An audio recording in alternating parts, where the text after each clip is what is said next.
consideradas preconceituosas mediante um estudo diacrônico das expressões elencadas para o estudo.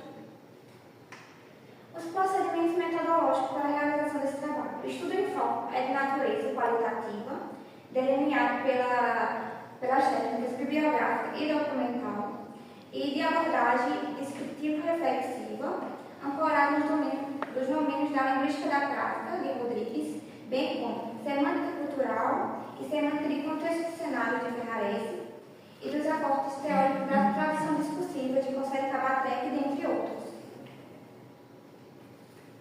Análise e discussão dos dados.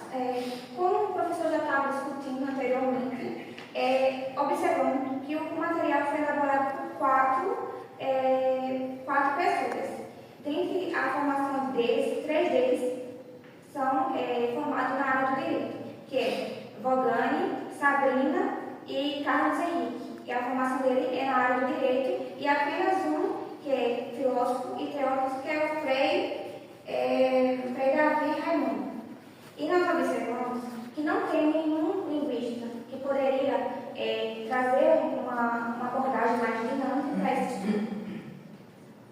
Como o professor falou, essa ausência dos profissionais da área, como sociolinguista, semanticista, poderia trazer uma discussão mais rica na base científica, e os argumentos por eles são pautados no senso comum.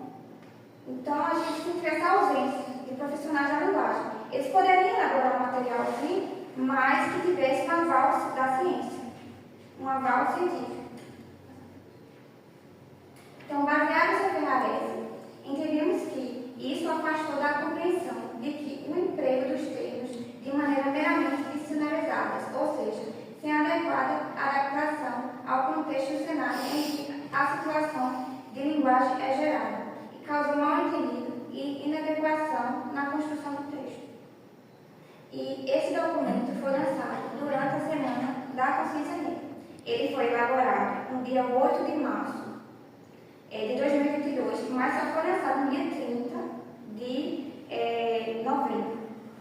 E isso causou repercussão negativa, devido à maneira como foi abordado o racismo, apresentando como se fosse uma questão simples que se resolveria apenas pela exclusão dos termos, supostamente preconceituoso, do vocábulo brasileiro, como se as palavras fossem responsáveis pelo preconceito racial. E se eliminasse essas palavras do vocabulário, essas 40 palavras elencadas como preconceituosas, acabaria o racismo. Mas a gente viu com nossa pesquisa que não foi isso bem, né? Não é uma maneira eficaz, simplesmente eliminar as palavras.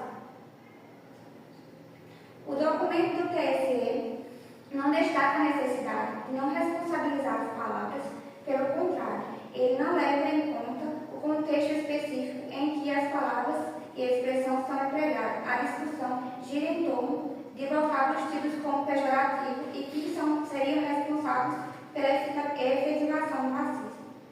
Nesse sentido, refletimos se realmente a cartilha do TSE estaria colaborando para uma educação antirracista ou se o documento em análise deveria concentrar-se em uma discussão que promovesse a conscientização sobre o uso desses termos considerados racistas.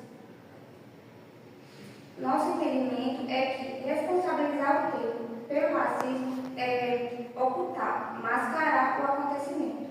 Segundo Rodrigues, a maneira como a pessoa atualiza sua atitude linguageira de forma consciente não pode perpetuar estigma de proibição, o que geraria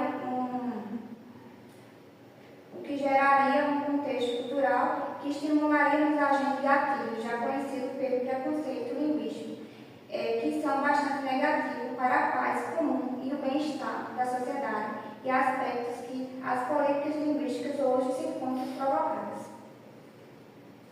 Então, para análise, nós separamos apenas 9, devido, por se tratar de um artigo científico, a gente teve que selecionar. E expomos a nossa análise descritiva de 9 dessas expressões. E está elencada do mesmo jeito que está no artigo. A coisa está presa, o negra, lista negra, ovelha negra e denegri, elas são tidas como preconceituosas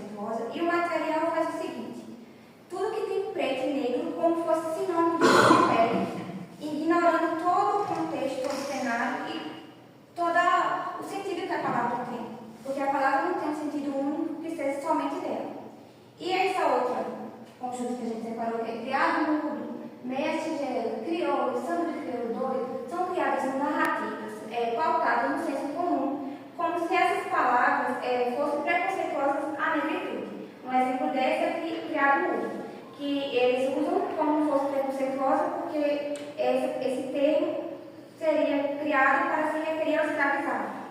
Porém, a gente, com o nosso estudo científico e tudo, observamos que essa palavra é de origem da língua inglesa, the braid, que significa um tipo de objeto.